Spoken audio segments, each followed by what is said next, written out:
एक समय की बात है, किसी एक राज्य में हरिशंकर नाम का राजा राज करता था।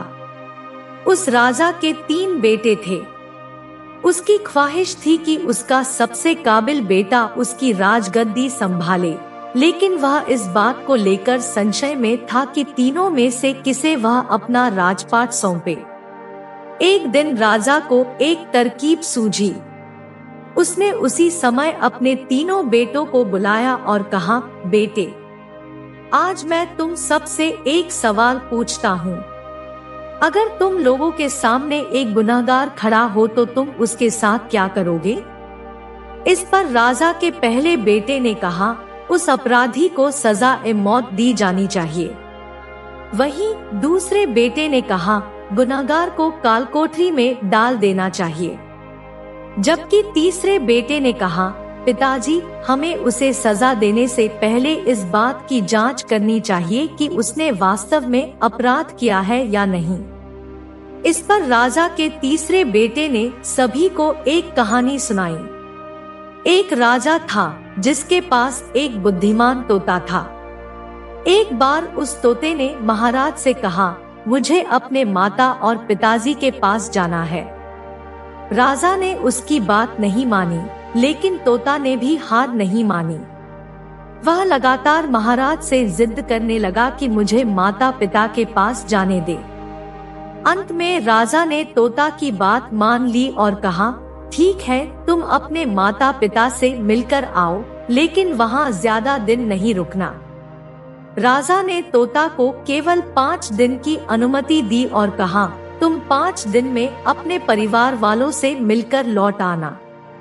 इसके बाद तोता 5 दिन के लिए अपने माता पिता के पास चला गया। छठे दिन जब वह राजा के पास लौट रहा था तो उसने सोचा कि क्यों न वह महाराज के लिए कुछ उपहार ले लिया जाए। फिर वह पर्वत की ओर निकल पड़ा। दरअसल वह महाराज के लिए अमृत फल लेना चाहता था।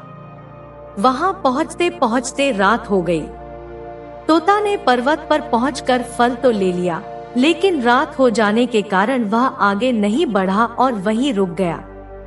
उस रात जब तोता सो रहा था, तभी एक सांप वहां आया और वह राजा के लिए लाए गए अमृत फल को खाने लगा। सांप ने फल को खाया, इस कारण उसमें जहर फैल गया था। हालांकि तोते को इस बात की भनक तक नहीं थी। अगली सुबह जब वह जगा तो फल लेकर महल की ओर चल पड़ा। जब पहुंचा तो वह सीधे राजा के पास गया और बोला, महाराज, मैं आपके लिए यह अमृत फल लेकर आया हूँ। आप इसे खाएंगे तो सदा के लिए अमर हो जाएंगे। यह सुनकर राजा काफी प्रसन्न हुए। उन्होंने तुरंत उस अमृत फल को खाने के लिए मांगा। इस पर एक मंत्री ने कहा, जरा रुकिए महाराज, आप इस फल को बिना जांच किए कैसे खा सकते हैं? एक बार यह देख तो लीजिए कि तोता द्वारा लाया गया यह अमृत फल सही है या नहीं। राजा उस मंत्री की बात से सहमत हुआ और कहा कि तुरंत इस फल को एक कुत्ते को खिलाया जाए। राजा का आदेश पाकर सैनिक ने फल का एक टुकड़ा कुत्ते को खिलाया। फल खाते ही कुत्ते की मौत हो गई। यह देख राजा गुस्से से आग बबूला हो गया। उसने क्रोध में आकर तलवार से तोते का सिर काट दिया, साथ ही फल को फिकवा दिया। कुछ साल बाद ठीक उसी स्थान पर एक पौधा निकल आया। यह देख राजा को लगा कि यह उसी जहरीले फल का पौधा है। उसने सभी को आदेश दिया कि उस पेड़ का फल कोई नहीं खाएगा।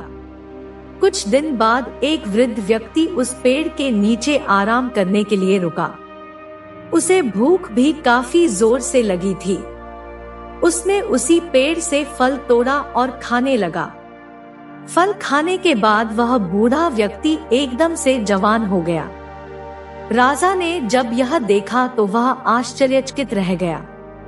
उसे समझ आ गया कि वह फल जहरीला नहीं था। उससे बहुत बड़ी गलती हो गई। उसने बिना सच्चाई जाने तोते को मार दिया। इसे लेकर उसे काफी पछतावा भी हुआ। इसके लिए वह मन ही मन खुद को कोसने लगा। इधर तीसरे राजकुमार की कहानी खत्म होने के बाद राजा हरिशंकर ने उसे ही अपना उत्तराधिकारी नियुक्त किया। इसके बाद राज्य में जश्न मनाया गया। तो दोस्तों, इस कहानी से हमें यह सीख मिलती है कि हमें कभी भी बिना जांच पड़ताल के कोई भी फैसला नहीं लेना चाहिए।